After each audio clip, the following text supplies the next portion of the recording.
in Business Central, different aspects of your supply line would change at any time. So if I've got a particular purchase order here, and I can see here I've got a supply point that's expected by a particular date. If I was to change that date, you may find that the demand requirements, or if the quantity requirements changed, okay, that circumstance is going to change in the planner. And so as we actually go and run this planner just generically,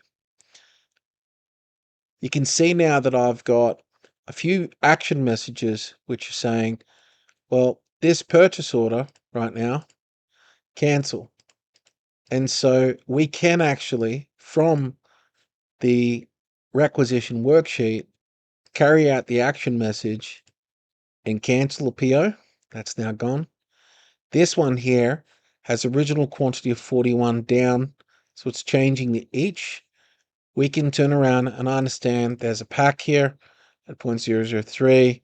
So that's basically down 41 down to 3 units. So I can see here, I want to change the quantity, carry out action message, and that purchase order is now updated. Okay. And the rest of these are new documents, and we can just carry them out as new orders. Off we go. So what we've been able to do here is you're actually updating your purchase orders. So that deleted purchase order would be an archive. So purchase order archive, and the latest document in here that was cancelled, and it was cancelled automatically by the planning worksheet. And I didn't actually have to go into the PO. So I didn't have to change anything.